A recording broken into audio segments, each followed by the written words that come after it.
Yeah. So what I was saying though is that like the ritual of coffee is like my sacred time.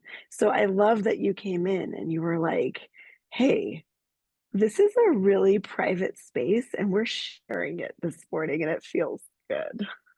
Yeah. Yeah. I don't share my morning beverage with just anybody. Like this is a very Same. intimate moment for me. Oh, look at us being all intimate. We might as well get in bed and cuddle. I Um, know. And just talk about life.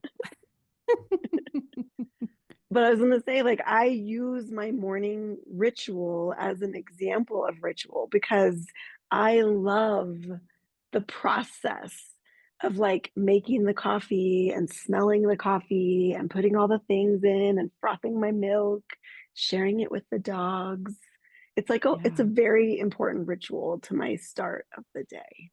Absolutely. I don't drink coffee anymore, but it's not that I won't. I just don't as my morning beverage. I drink Mhm. my cacao every day, but it's like a process to build it. Like you were Yes. saying, the frothing and all. I mean, there's a process to it. And while I'm doing each step, I am having this gradual this happening and different parts of my mind are becoming active, different parts of my body are becoming active and Mhm. engaging with the beverage, and my thoughts about the day are starting to travel, and so Mhm. that energy is going into here, and when you're, like, super focused on that and you're imbuing this beverage with that energy and then are choosing to consume it, it's like, you're making a choice for your day energetically with this beverage, and Mhm.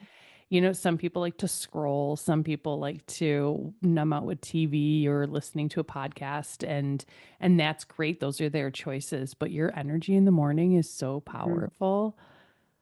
I And love that we have the same morning ritual. I really love this. It's, like, I like this. validating for some reason, like, Sheri does it, so it's good. I was just thinking, I'm like, Christine does it. And she's brilliant. So yeah, I can't be too far off the mark, right?